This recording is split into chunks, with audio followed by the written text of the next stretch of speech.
इसीलिए जो ये तंग कर रहा है थोड़ा गर्म कर दो। नहीं गीत तो गाओ।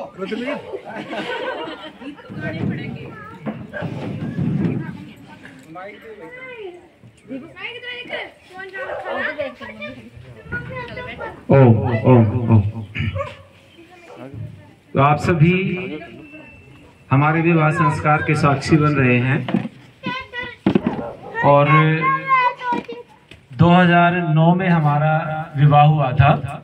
उसके बाद शायद ही 1-2 बार छूटा है, लगभग हर वर्ष हमने जो है ना 2 दिसंबर को हमारा जो वैवाहिक वर्षगांठ होती है तो उस समय हम फेरे लेते हैं।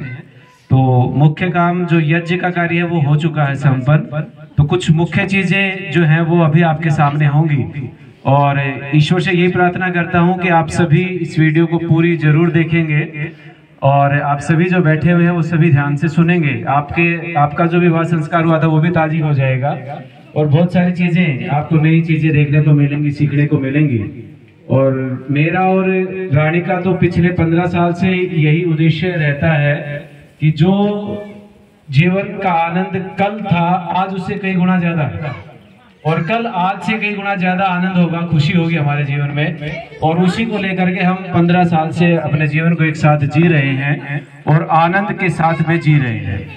और आप सब से भी यही प्रार्थना करते हैं कि ये जीवन बार बार नहीं मिलता है, इसको इतने आनंद से जिए, इतने आनंद से जिए कि हर दिन आपके जीवन का आखिरी दिन हो ये मान करके जिए, एक भी पल आपके खुशी से छूट ना जाए, इस प्रकार से आपको जीवन को जीना है। और आज आप ये देखेंगे कि विवाह संस्कार में हर एक चीज पूरा साइंटिफिकली लॉजिकली होती है, कोई भी चीज पाखंड के साथ नहीं की जाती। वैदिक परंपरा है और वेद में जो चीजें एक लिखी गई है वो सारी की सारी हमारे ऋषियों के रिसर्च है। हमारे ऋषि मतलब रिसर्चर, साइंटिस्ट, तो उन्होंने जितनी चीजें बताई हैं वो सब ग्रहण करने योग्य हैं। तो उसी परंपरा से आज से 15 साल पहले हमारे आचार्य श्री सत्यव्रत जी ने हमारा विवाह संस्कार करवाया था और उस समय भी एक एक चीज खोल करके बताई थी। और वही चीज मैं भी प्रयास करूंगा कि कम से कम समय में हम उन चीजों को सीखेंगे और वो प्रक्रियाएं दोहराएंगे। रुद्रवीर जी जल का लोटा देंगे, मधुपर्क मैंने आपको दिया था वो देंगे।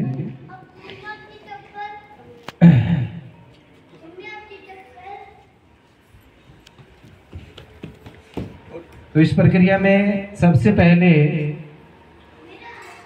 जल से पैरों का प्रक्षालन करवाया जाता है कि जब भी इस प्रक्रिया का मतलब है कि जब भी जो पुरुष होता है वो घर में आए तो घर में जो भी हमारी स्त्री है वो जल दे उनको हाथ पैर धोने के लिए। तो ये प्रक्रिया इसमें की जाती है। तो जैसे रानी ने मुझे अभी जल देंगी और मैं अपने पैरों को इससे धो रहा हूँ।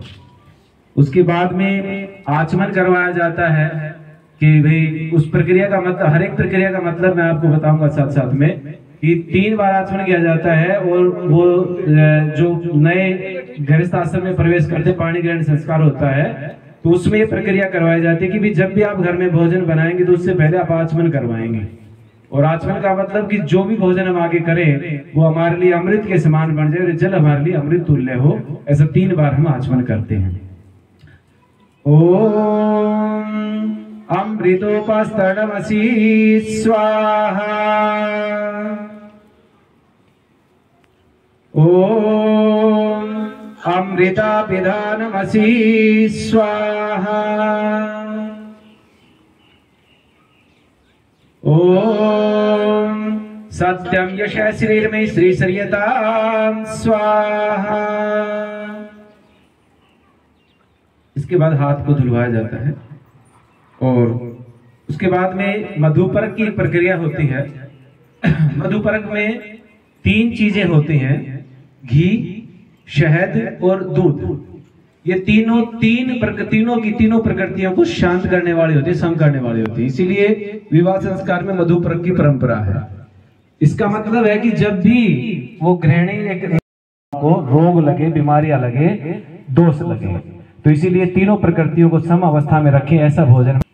ओम मधुपर्कम प्रतिगृहामि, इसका मतलब भी मैं ग्रहण करता हूँ मधुपर्क को। और इसमें फिर प्रक्रिया की जाती है कि एक बार ऊपर आकाश की तरफ, नीचे जमीन की तरफ, सामने और पीछे की तरफ छींटा दिया जाता है और फिर 3 बार इसको भोज्य पदार्थ के रूप में खाया जाता है। तो वही मैं प्रक्रिया भी दोहराऊंगा।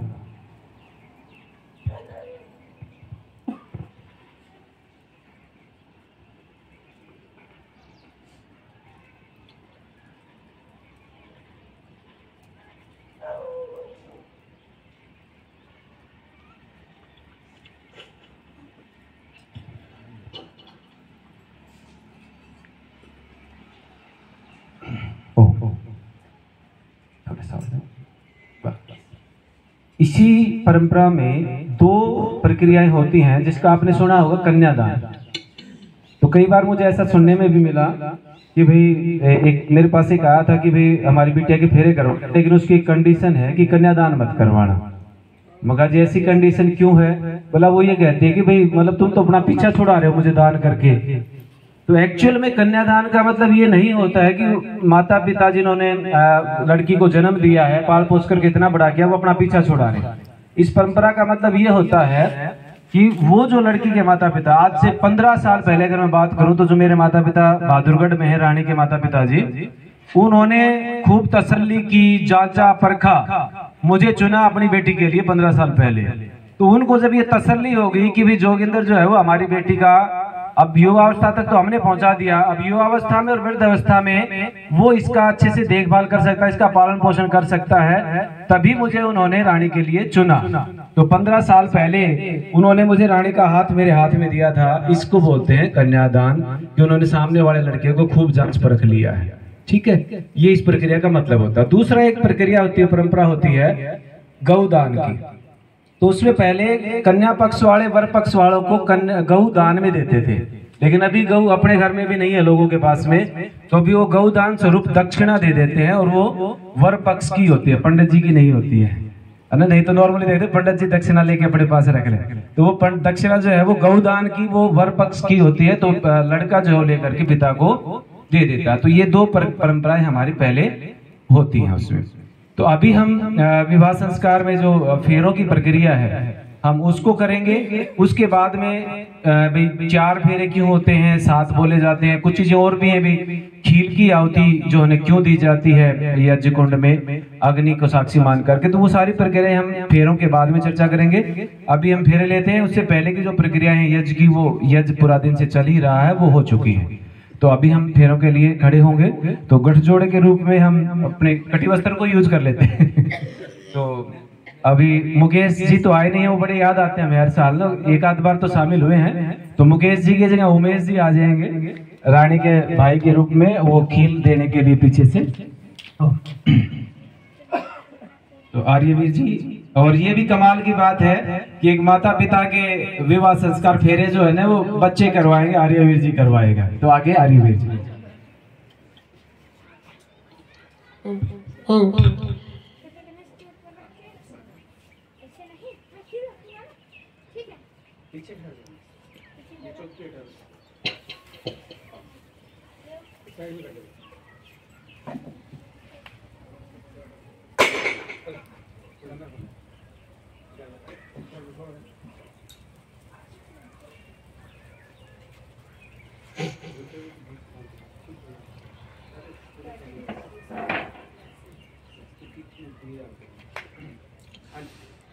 अब खील की आहुति हवन कुंड में देंगे स्वाहा पर। ओम आर्यमणम देवम कन्या अग्निमयक्षदा सनो आर्यमा देव प्रेतम उचतो मापदे स्वाहा। ओम इदमर्यण्मन्ने अग्नये इदन्नमम। ओम इयं नार्यो बभ्रुते राजाना वपन्तिका आयुष्मानस्तु मे प्रापतिरेदन्तां जातयो मम स्वाहा। इदमग्नये इदन्नमम। ओम इमल्लाजानावपाम्यग्नौ समृद्धिकरणं तव मम तुभ्यं च संवननं तदग्नेरानो मन्यतामियं स्वाहा। इदमग्नये इदन्नमम। ॐ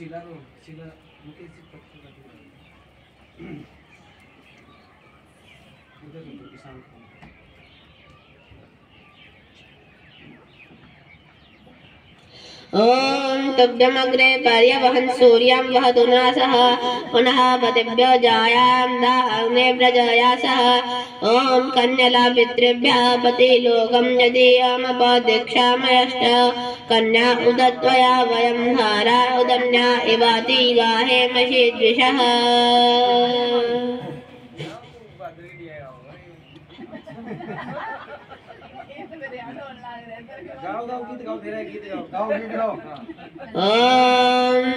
आर्यमणं देवं कन्या अग्निमयक्षत स नो आर्यमा देवा प्रेतो मुयजतो मापते स्वाहा ॐ इयं नारी उपभृते लाजानावपन्तिका आयुर्मानस्तु मे पतिरेधन्तां जातयो मम स्वाहा इदमग्नये इदन्न मम ॐ इमल्लाजानावपाम्यग्नौ समृद्धीकरणं तव मम तुभ्यं च संवननं तदग्नेरम नो मन्यताम्यं स्वाहा इदमग्नये इदन्न मम ॐ तुभ्यमग्ने पर्यवहन् सूर्यं वहतुना सह पुनः पतिभ्यो जायां दाग्ने प्रजया सह ॐ कन्यला पितृभ्यः पतिलोकं यतीयमपदीक्षाम् अयश्च कन्या उदत्वया वयं धारा उदन्या इवाति गाहे महीद्विषः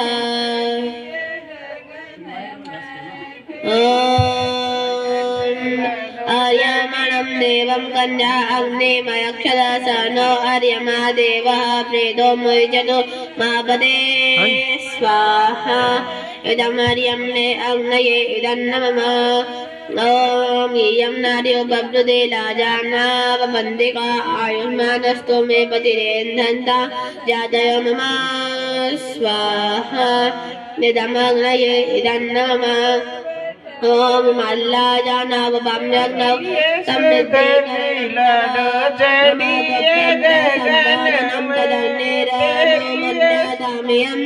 लाडो चढ़िए गगन में लाडो धन में तेरे लाडो धन में ॐ कन्यला पितृभ्यः पतिलोकं यतीयमपदीक्षामयश्च कन्या उदत्वया वयं धारा उदन्या इवाति गाहे माहिद्वेषः तेरी सुगन लाडो चढ़िए गगन में तेरी सुगन लाडो चढ़िए गगन में स्वाहा लाडो धन में तेरे के लाडो धन पुनः पतिभ्यो जायां दाग्ने प्रजया सह कन्यला पितृभ्यः पतिलोकं उदत्वया वयं धारा उदन्या लाडो चढ़िए गगन में तेरी सुगंध लाडो चढ़िए गगन में घूम कराई लाडो धन में कराई लाडो धन में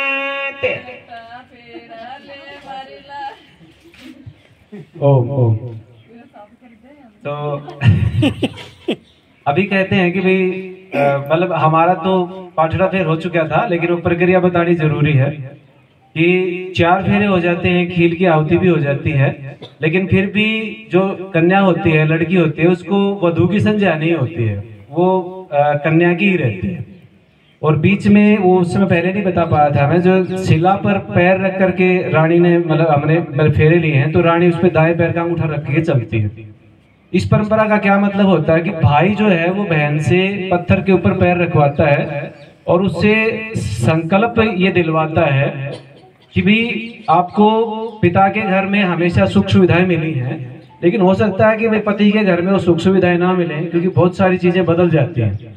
तो वहां पर है आपको इस पहले जो बुजुर्ग हैं, पहले जो हैं एक दो भाई, जैसे सुरेंद्र जी को पता है, यादव साहब को, कि पहले जब बहनें अगर झगड़ा करके ससुराल से और मायके में आ जाती थी, अगर रास्ते में पता लग गया तो रास्ते से पकड़ के वापस छोड़ आया करते, और अगर घर पहुंच जाती थी तो घर पे भोजन वगैरह नहीं करवाते, उससे पकड़ के वापस ससुराल में छोड़ देते थे।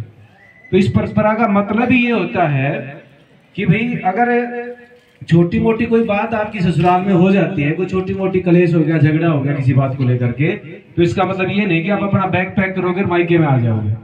तो भाई बहन से यही संकल्प लेता है कि आपको वहां पर पत्थर की तरह भी बन के रहना पड़ सकता है, चट्टान की तरह भी आपको बन के रहना पड़ सकता है। इसीलिए शिलारोहण संस्कार किया जाता है।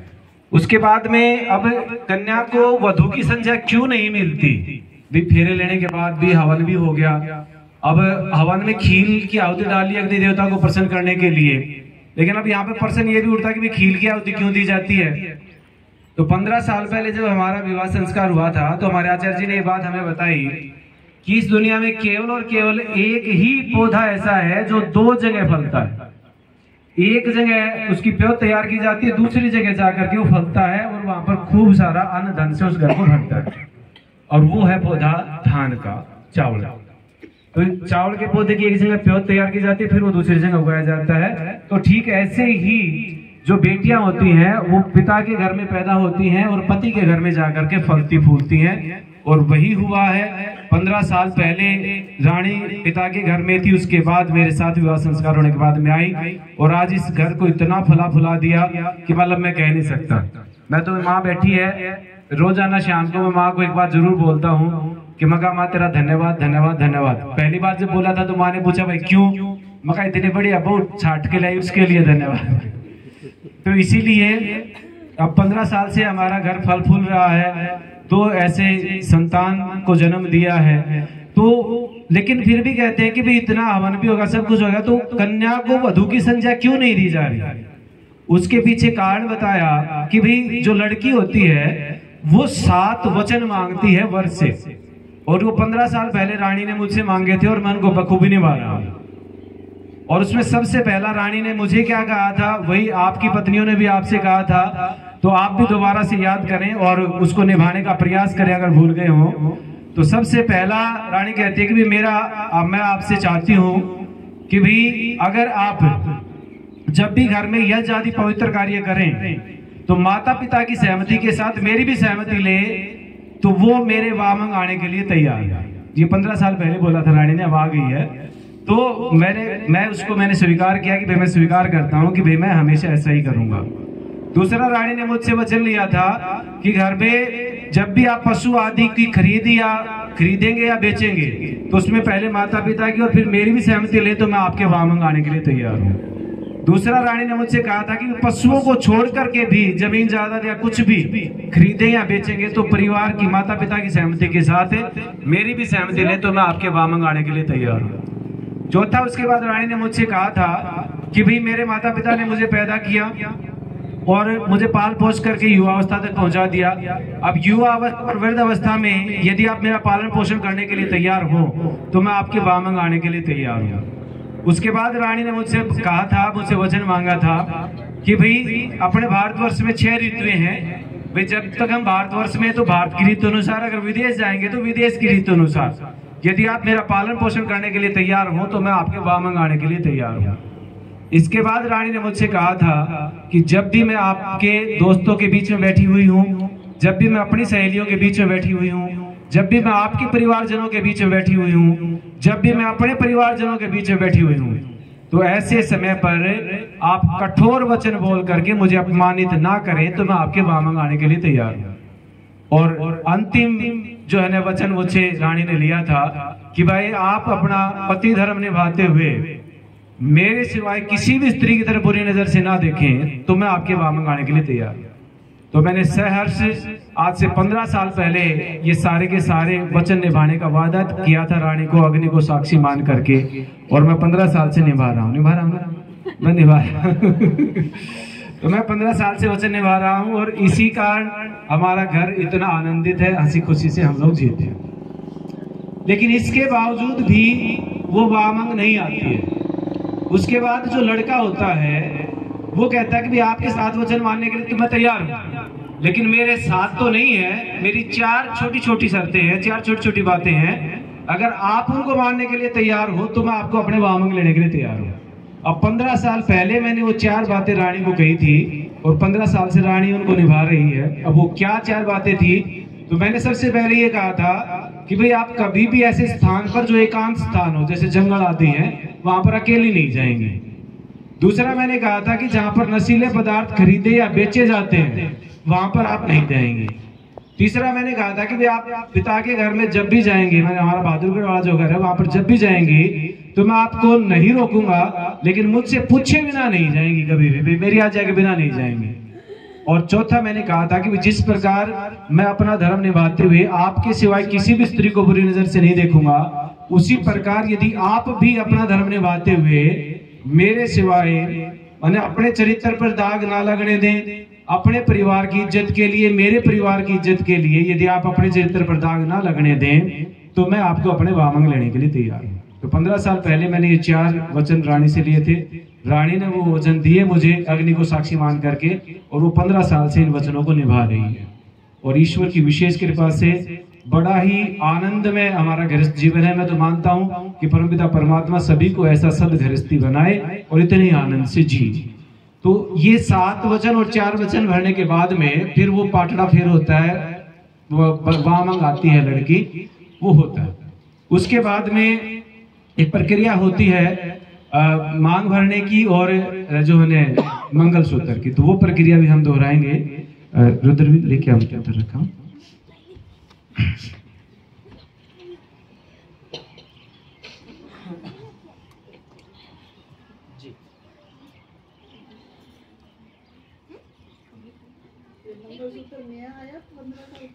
ये 15 साल पुराना है। हमने कोई चीज नहीं बदली, हमने कोई चीज नहीं बदली। हाँ भाई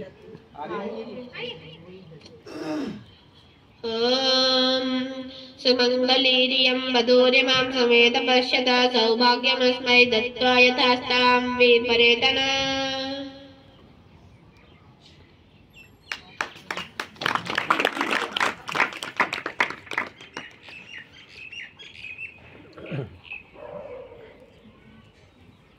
ओम सुमंगलीरियं वधूरिमां समेत पश्यता सौभाग्यमस्मै दत्त्वा यथास्तां विपरेतना।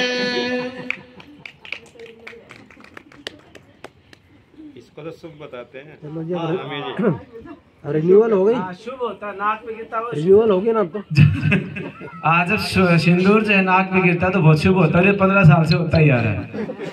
और इसके बाद अब जो प्रक्रिया होने वाली है, पहले वो बताएंगे, बाद में करेंगे। सबसे मुझे जो सबसे अच्छी प्रक्रिया जो एक माने विवाह संस्कार में, पाणी ग्रहण संस्कार में जो क्रिया होती है, वो सबसे अच्छी मुझे यही लगती है।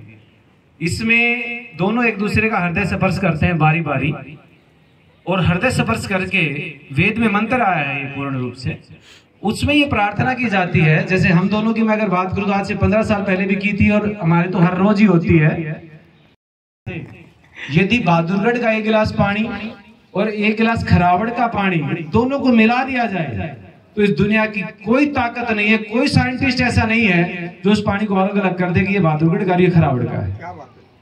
तो ऐसे ही हम दोनों का हृदय इस प्रकार से एक हो जाए कि दुनिया की कोई भी ताकत हमारे बीच में अविश्वास पैदा ना कर पाए। और 15 साल से हमारे बीच में कभी भी अविश्वास नहीं हुआ है, और ना ही सारा जीवन होगा, क्योंकि हर साल हम इसको ताजी करते रहते हैं। तो ये हृदय स्पर्श की प्रक्रिया है, बहुत अद्भुत है। तो आप सभी भी जो दंपति हैं, पति पत्नी हैं, जो विवाहित हैं और जिनका होने वाला, वो भी ध्यान कर लेंगे उमेश भाई। तो इस प्रकार से संकल्प करें, ईश्वर से प्रार्थना करें कि हम दोनों का हृदय इस प्रकार से एक हो जाए कि दुनिया की कोई भी ताकत हमें अलग ना कर पाए, कोई भी ताकत हमारे बीच में अविश्वास पैदा ना कर पाए। जी आइए। ओम मम व्रते हृदयं ददामि, मम चित्तमनो चित्तं ते अस्तु, मम वाचमे कन्नना यशस्व प्रजापतिष्ठवा नियुनक्तु मह्यम्।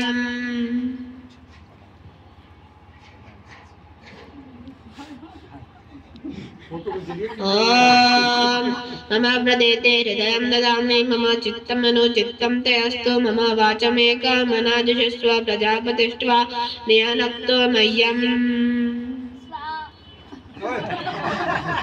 और लगातार श्वास चल रहा है, श्वास बोलने का मन करता। अभी जो परंपरा है विवाह संस्कार में सूर्य दर्शन की, तो इसमें प्रार्थना की जाती है भगवान सूर्य देव से कि जो तेज ओज कांति और आभा आप में है वो हम में भी हो, और हम 100 वर्ष तक जीवित रहें, हम 100 वर्ष तक देखते रहें, हम 100 वर्ष तक दीनहीन होकर के रहें, किसी के सामने हमें हाथ ना फैलाना पड़े, हम 100 वर्ष तक स्वस्थ रहे, 100 वर्ष तक निरोगी रहे। इस प्रकार से इस मंत्र में कामना की जाती है। तो हम सूर्य दर्शन करेंगे, आर्यवीर जी मंत्र पाठ करेंगे।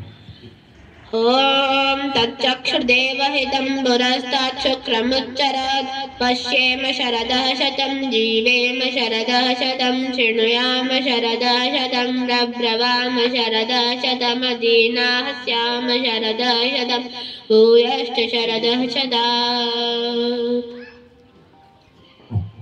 धन्यवाद आर्यवीर जी का। और ये इस प्रकार से विवाह जो है वो संपन्न होता है। अभी आशीर्वाद दिलवाना है। संपन्न हो गया पंडित दक्षिण। हाँ वो अभी होगी अभी। मैं जब भी कहीं विवाह संस्कार करवाता हूँ तो मैं वहाँ विवाह संस्कार पूर्ण होने के बाद में 2 बातें जरूर बोलता हूँ, और वो क्योंकि मेरे घर में हो रही है तो मुझे अक्सर याद रहती है वो चीज। आजकल अगर गृहस्थी को स्थिर रखना है, घर को जोड़ करके रखना है, तो सबसे पहली चीज फोन जो है, मैं इसको बॉम्ब बोलता हूँ, बॉम्ब है ये। क्योंकि हमारी जो बेटियां हैं वो जब एक नए परिवार में जाती हैं तो वहाँ कुछ भी छोटा मोटा गलत होता है, सही होता है, कुछ भी मतलब होता है। जैसे दाल में नमक ज्यादा पड़ गया, दाल में नमक ज्यादा गिर गया तो माँ को फोन करके बताएंगी कि माँ दाल में नमक ज्यादा गिर गया आज, माँ आज मुझे छींक आ गई, माँ आज मुझे ये हो गया। मतलब हर छोटी छोटी बात जो है वो अपनी माँ को फोन पर बताना, ये सबसे खराब परंपरा है। तो जो भी बेटियां अपने घर को बचाना चाहती है, इस परंपरा से बचना पड़ेगा आपको, इस फोन से। और दूसरी बात, मैं उन माताओं से भी निवेदन करना चाहता हूं कि जो फोन पर अपनी बेटियों के साथ ज्यादा लगी रहती है, उनको बोलिए कि काम की बात है तो बोलिए, नहीं तो मुझे भी काम है, तू भी अपना काम कर। फोन पर माँ, एक बेटी का घर उजाड़ने में माँ का सबसे बड़ा हाथ होता है। किसी को बुरा लगे तो हो सकता है, लेकिन सच्चाई यही है। जब भी बेटी का घर उजड़ता है उसमें माँ का बहुत बड़ा योगदान होता है। मेरी खुद सासू माँ जब भी फोन करती है, अगर वो आखिरी बात रानी से होकर के फोन करता है तो वो हमेशा यही बोलती है रानी को कि बेटा उलाना नहीं आ जाए, कोई कंप्लेंट ना आ जाओ। मेरे से यदि आखिरी बात मेरी सासू माँ की होती है तो मुझसे ये बोलती है कि बेटा कोई बात हो, कोई दिक्कत हो तो बता देना। मेरी माँ से जब भी मेरी सासू माँ की बात होकर के फोन करता है तो माँ हमेशा ये बोलती है माँ को कि चौधरी बता देना, कोई दिक्कत हो, रानी सेवा नहीं कर रही हो तो। और जब ये बात माँ को बोलते तो माँ, मेरी माँ बहादुरगढ़ वाली माँ को बोलते पता मैं रानी की सेवा करती हूँ चौधरी। और यही चीज यहाँ पर भी है, मेरी दोनों बहनें बैठी हुई हैं, माँ इनसे बात करती है दिन में, तो जब भी बात करती है तो हमेशा ये बोलती है कि बेटे उलाना नहीं आ जाए चौधरी। तो हमेशा ये चीज जब परिवार में होगी तो जो माताएं जिन्होंने अपनी बेटियों की शादी की है उनसे मेरा निवेदन है कि जब भी अपनी बेटी से बात करे तो आखिरी बात यही होनी चाहिए कि बेटी उलाना नहीं आ जाए। चौधरी से बात करके फोन करे तो यही होनी चाहिए, चौधरी बता दियो हमारी छोरी में कोई कमी हो तो, कोई गलती हो रही हो तो बता देना आप। तो इसीलिए ये निवेदन है मेरा छोटा सा, और मैं सबसे करता हूँ ये निवेदन कि हमेशा इस प्रकार से जीवन को जीना। और दूसरी बात है, मैं हमेशा ये बोलता हूँ जो बेटियां होती हैं कि अपने मायके की कोई भी नेगेटिविटी अपने ससुराल वालों को मत बताना कभी भी, और अपने ससुराल की कोई भी कमी है, कोई नेगेटिविटी वो अपने मायके वालों को मत बताना। आपका घर नहीं टूट सकता कभी। मायके की जितनी अच्छी अच्छी बातें सारी अपने ससुराल वालों को बताना, ससुराल की जितनी अच्छी अच्छी बातें सारे अपने मायके वालों को बताना। आपका परिवार, आपका गृहस्थ बहुत आनंद में होगा। तो ये 2 छोटी छोटी सी बातें मैं जरूर चर्चा करता हूँ। और हाँ, कई बार मैं बोलता भी हूँ कि लड़कियां बोलती हैं लड़के को जिसके साथ विवाह संस्कार होकर के आता है, हमारी रानी ऐसी नहीं है। रानी ने तो कुछ और बोला था, बाकी नॉर्मल क्या बोलती है वो बता दूं मैं पहले। लड़कियां बोलती हैं कि भाई मैं अपना घर छोड़ के आई, मैं अपनी माँ छोड़ के आई, मैं अपना पिता छोड़ के आई, मैं अपने भाई छोड़ के आई, अब तू भी सबको छोड़ दे, मतलब अलग हो जा। लेकिन रानी ने मुझे बोला था कि भाई मैं माँ छोड़ के आई तो मुझे यहाँ पर माँ मिल गई है, और मैं अपना पूरा परिवार छोड़ के आई, मुझे सारा परिवार यहाँ पर मिल गया है, तो घर को जोड़ करके रखा। और मैं अक्सर ये बात बोलता हूँ, लोग तो ये बोलते हैं कि गंगा में जो बो रखे थे तब ऐसी पत्नी या पति मिला।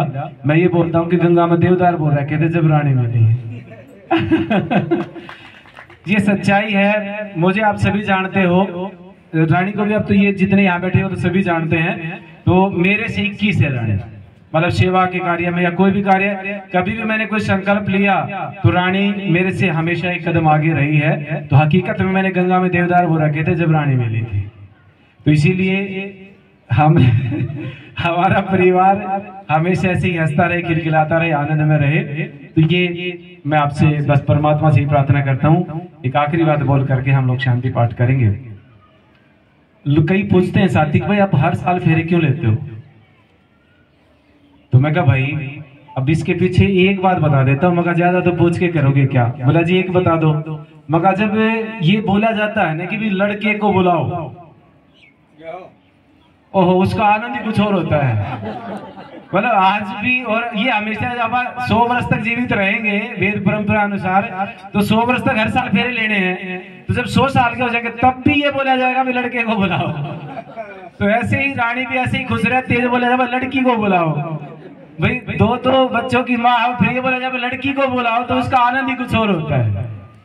तो फेरे जो है 4 फेरे होते हैं, 4 फेरों में 4 संकल्प होते हैं, तो बहुत काम की बात है। 7 फेरे नहीं होते, कभी भी सप्तपदी होती है, वो 7 फेरे नहीं होते हैं। तो 4 फेरों में अब क्या क्या संकल्प होता है वो चारों बताता हूं। ऐसा वेद में मंत्र आया कि धर्म अर्थ काम मोक्षाणाम, तो इस करके पूरा मंत्र है। तो पहला जो फेरा है वो इसलिए लिया जाता है, दोनों वर वधू ये संकल्प करते हैं कि भी हम हमेशा धर्म के मार्ग पर चलेंगे। तो हम हमेशा से धर्म के मार्ग पर चलते आए हैं पिछले 15 साल। दूसरे फेरे में संकल्प लिया जाता है कि हम धर्म के मार्ग पर चलते हुए खूब सारा धन कमाएंगे। तो ईश्वर की कृपा से हमने धर्म के मार्ग पर चलते हुए खूब सारा धन कमा रहे हैं आज भी, और परमात्मा की कृपा बनी रहे, खूब कमाते रहे। लोग कहते हैं कि जिसके पास ज्यादा पैसा है ना गंदा आदमी है, खराब आदमी है। लेकिन मैं कहता हूँ भाई अच्छे आदमी को ज्यादा पैसा कमाना चाहिए, उसके पास ज्यादा होना चाहिए। क्योंकि खराब आदमी के पास पैसा ज्यादा होगा, खराब कामों में लगाएगा। अच्छे आदमी के पास ज्यादा पैसा होगा तो अच्छे कामों में लगाएगा। इसीलिए अच्छे आदमी के पास पैसा ज्यादा होना चाहिए, हर हालत में होना चाहिए। तो खूब धन कमाना चाहिए, लेकिन धर्म के रास्ते पर चलते हुए। तीसरे फेरे में यह संकल्प लिया जाता है कि हम धर्म के मार्ग पर चलते हुए खूब सारा धन कमाते हुए एक योग्य संतान को जन्म देंगे।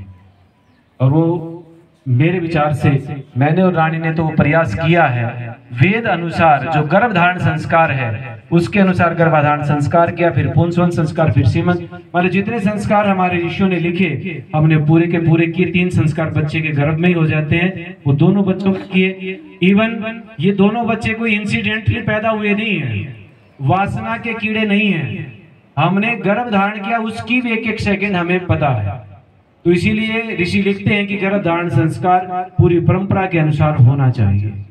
तो वो हमने किया और प्रयास किया कि हम ऋषियों के अनुसार, वेद अनुसार इस देश को, इस राष्ट्र को एक योग्य संतान दे पाए, और उसी की तरफ हम लोग प्रयास कर रहे हैं।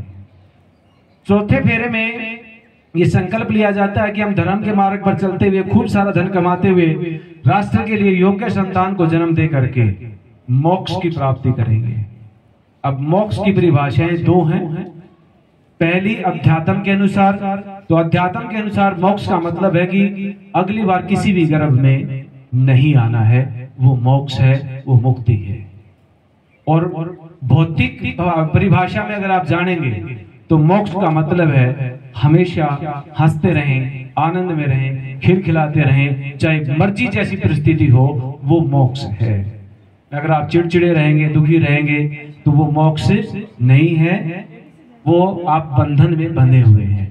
तो इसीलिए ये 4 फेरों पे हम लोग 4 संकल्प लेते हैं। तो इन चारों को पूरा करने के लिए आप प्रयासरत रहें। और मुक्ति के लिए तो वेद में एक मंत्र आया है कि जो भी जीवात्मा मनुष्य देह को धारण करती है उसका केवल और केवल एक ही उद्देश्य होता है, मुक्ति को पाना, मोक्ष को पाना। क्योंकि मनुष्य देह में ही मुक्ति की प्राप्ति हो सकती है, अन्य किसी भी योनि में आप मुक्ति को प्राप्त नहीं कर सकते हो। और मुक्ति मिलेगी तो जीवित रहते रहते ही मिलेगी। और उसका एक ही मार्ग है, ओम का जाप कीजिए सूर्य उदय से पहले और सूर्यास्त के बाद। सूर्य उदय के बाद और सूर्यास्त से पहले खूब सारी सेवा करें, खूब सारा परोपकार करें। ये दो रास्ते हैं मुक्ति पाने के। ऐसा भी नहीं कि हम सारे दिन बैठ के ही मोक्ष पा लेंगे। तो इसीलिए ये विवाह संस्कार का हमने आज छोटा सा हमारे मुख्य रूप से जो सूक्ष्म प्रक्रियाएं थी वो हमने दोहराई है और आप सब ने उनको जाना है, देखा है। और अब निवेदन यही करूंगा कि आप उसको धारण करेंगे अपने जीवन में। तो अभी मैं खुद आपसे निवेदन करूंगा कि आप हमें खूब सारा आशीर्वाद दें। तो आर्यवीर जी दोहराएंगे, उसके पीछे आप दोहराएंगे और माँ का से निवेदन करूंगा कि वो माँ हमारे सिर पे हाथ रख लेंगे पीछे आकर। ओम सौभाग्यमस्तु सौभाग्यमस्तु। ओम ओम शुभम भवतु। ओम स्वस्ति स्वस्ति स्वस्ति।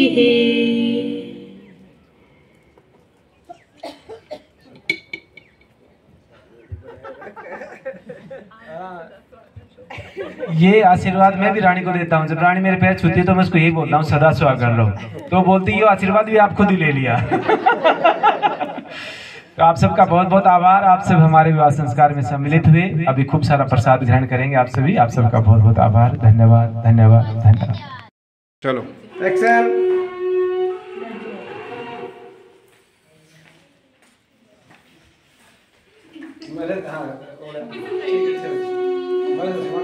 तेज ना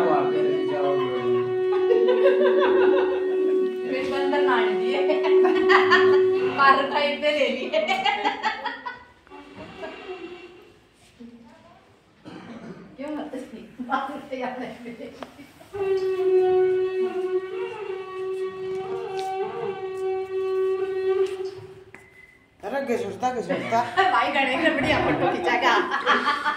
चलो भाई बाहर रुकायची। अरे इधर जी बाहर पेट्रोल नहीं खाने। गावानी पकड़ा दी। तिजोरी की चाबी दे दिया। तिजोरी की चाबी दे दी, बाहर रुकाए मैंने। गावानी करा दी। मैम मेरा पर्स दे भाई। दो रखी थे तो पीछे पैसे दो। दो लगे जेब में कोनी, डाले के जेब में कोनी। पिछली बार की फोटो काट दे दे। आज तो रात में कर था। पिछली बार मेरे अंदर दो था पट्टा पर के छोटे पाए।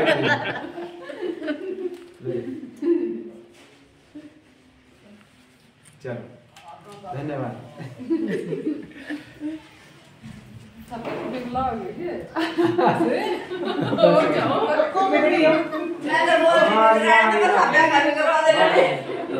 ये कैमरामैन आ गया हमारा। ये कैमरामैन हम पीछे भी हैं। दो त्रिचोटी का फोटो होगा।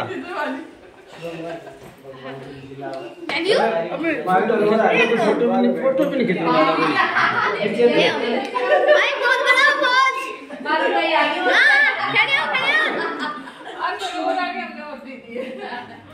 Side please.